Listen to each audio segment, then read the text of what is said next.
at today? We are getting to do the full review of the Ochs Osprey EDX, and it didn't take very long because I really love this knife, so it got used a lot. But we're not going to talk about it here. You guys know what time it is.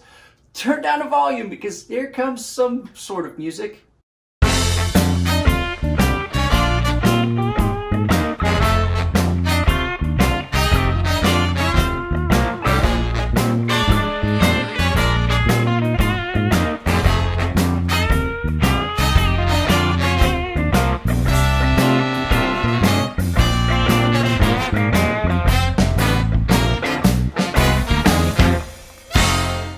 Guys, Eric gave me this knife as a Christmas present. I'd gotten to see it at a couple shows, and I really fell in love with it. And the fact he sent me one for Christmas is awesome.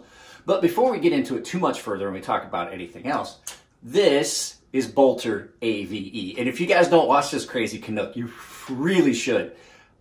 His sense of humor is really so similar to my father's that every time I watch it, I'm like, man, I didn't know my dad got reincarnated as a crazy Canadian. So, at any rate, so yeah, like I said, this, go give Bolter AVE a follow. So this came in from Eric as a Christmas gift. He contacted me after he did the podcast and told me he wanted to send me one as a Christmas present. I was like, you know, I'm not going to turn that down. And I'm really glad he did because I have really been impressed by this little knife. It's gotten carried a lot. So there's only one thing about it that I noticed. I did have a hard time after the initial edge. I did have a hard time feeling it get sharp. It was sharp, but it just had this weird, almost not sharp feel to it, but it cut great. So at any rate, let's not spend any more time here. Let's turn it around so you guys can get a good close look at this beautiful, beautiful little knife. So let's turn this around and look at it from above.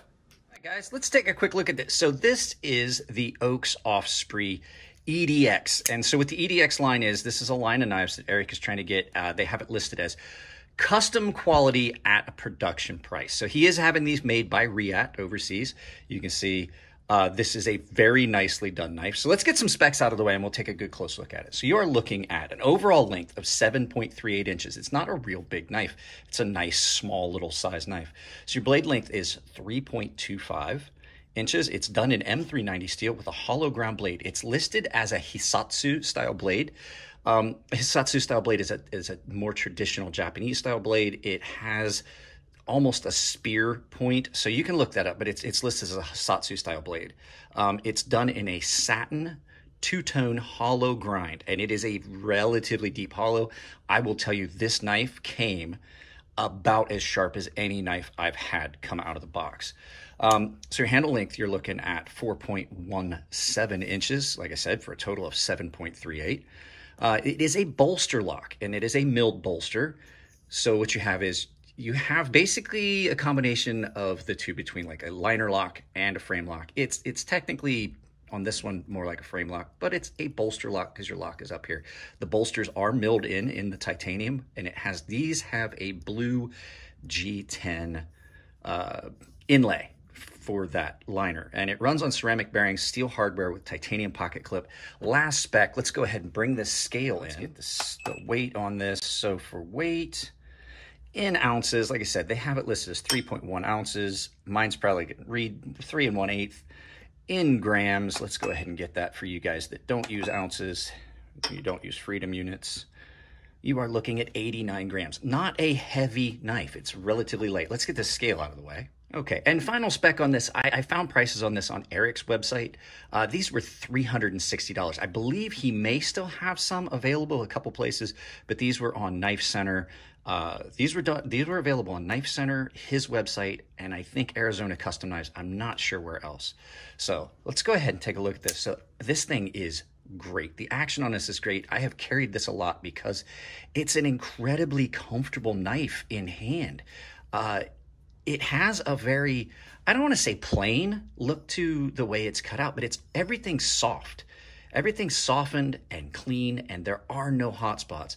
Nice solid pocket clip. There is no wiggle in that, and it's reversible. So I've had this knife apart once when I first got it, and then once after I did a bunch of cutting with it because it did get really dirty. The pocket clip screw goes through into here, and then this little screw holds this washer. So you can actually take this washer out and flip your pocket clip. Pocket clip screw goes fairly deep in, so that gives it a lot of stability, and it winds up being one of the construction points of the knife holding the backspacer in. So there's a lot of screws on this. You're looking at, like I said, steel hardware with titanium clip. It's not deep carry, but it is relatively deep. I can carry it pretty far forward in the pocket. I have found no functional issues with this knife. It's got a little fuller there. If you want to know the truth, it's actually really good to slow roll. I like a knife that, I like being able to slow roll a knife open and still be able to flip it. And like I said, the action on it's really good. It's not light, it's not heavy.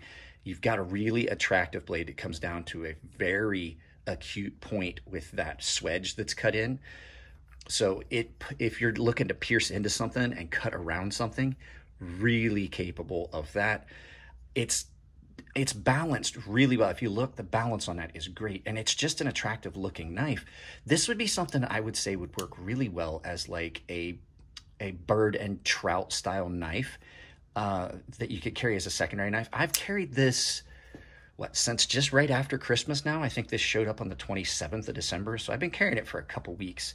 And I've put it through its paces. It cuts so well because it's got that nice hollow. The only issue I had, and it's because it's M390, and I forget sometimes that M390 can be pain in the butt to sharpen. When I was out in the yard the one day, one of the cats that hangs out around here, you know we have cats that hang out here.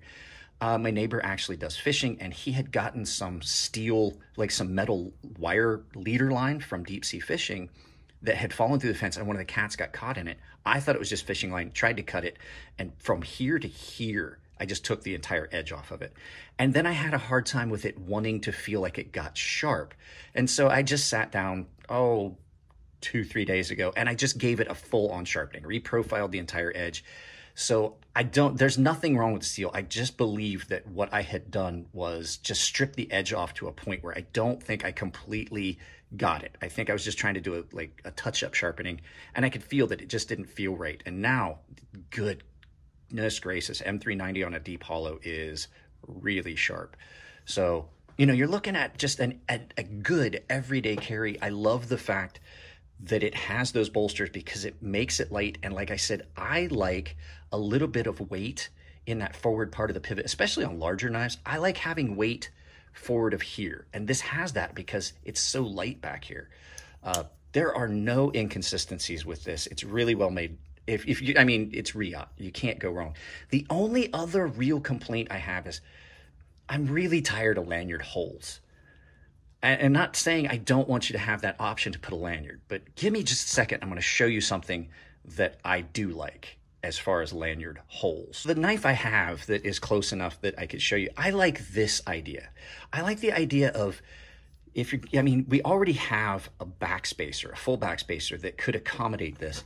Just cut out a little area and put a pin. And then I just find those holes ugly. I don't know what it is. I just find the holes ugly. There's nothing functionally wrong with it. It's not a hot spot or anything. I just don't like lanyard holes. And I do know a lot of people do it. I have a lot of knives that have it. It doesn't detract for me, it does not detract from the knife at all on this knife, except just aesthetically. I think it would have looked a lot cleaner without the hole. And if that's the only, if those little complaints are the only things that I'm going to have, then, that's great. You guys know how much I complain about stuff. Pocket clip, like I said, is great.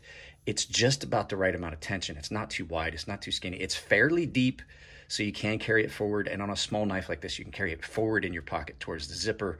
You can carry it anywhere in your pocket. And it allows you to have that flipped clip. And like I said, just look at how clean all the milling and everything is on this. And a lot of people are like, well, I dropped it right there. A lot of people are going to say, oh, well, that's the company. Well, having been around enough knife designers, you have to design that. The machine and the companies will only make what you design. If you don't design this to where it's clean and chamfered, you're going to have hot spots. I've seen it before. I've had knives that come in. This thing is buttery in hand. This thing is, I love this knife. I really love it. And so, I could talk about it a lot longer if you wanted me to, but the fact is it's so versatile being that size, as opposed, if this was any bigger, I think it would lose a lot of its appeal and its functionality for me. I think it would just be another larger knife. And this knife in this size really appeals to me, and it's clean. It's clean looking. So guys, that's it. That's all I got. Eric, like I said, that was a very nice gift, and you guys saw the unboxing. They come packaged well. So guys, that's it. I forgot to mention, they are serialized. This one is number 150 of, I think, 260. So, and yeah, you see M390 steel. Last thing I just wanted to mention. All right, guys, let's turn this around and do some final thoughts. Hey guys, like I said, only just that little issue as far as like performance, that little bit of an issue with the blade, but that's because I cut a piece of wire by accident and stripped the edge off. And I think it just took a little bit of extra work to bring that edge back up to where it needed to be. So I don't think there's an issue with the steel or anything, because it's great now. It felt weird. But like I said, that's because I used this to cut a cat loose. So great blade shape and everything. So Eric, once again, thank you for sending a knife. Guys, that's it on this one. If you like the videos, give them a thumbs up. If you don't like the videos, give them a thumbs down, but please try to tell me why. I can't change the content if you don't tell me what you don't like. If you want to support the channel, it's as easy as what I did with Boulder AVE, the Crazy Canuck.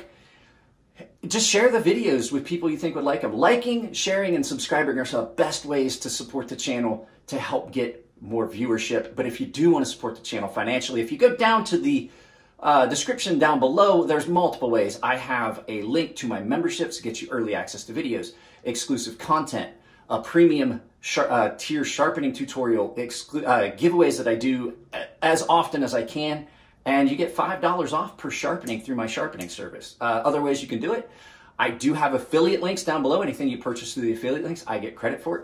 On Amazon, even if it's not the item you clicked on, I still get credit for it, and they don't charge you anything. The final way is I have a merchandise store down below that is on Ember Shirt Co. There's a link down below, and I've built you guys a coupon code that saves you 10% at checkout. It's CrazySharp, all one word, capital C, capital S, CrazySharp, all one word. Guys, I love you all. Keep it clean in the comment section. It makes it easier to moderate. If it's your birthday, happy birthday, and I'll see you in the next video.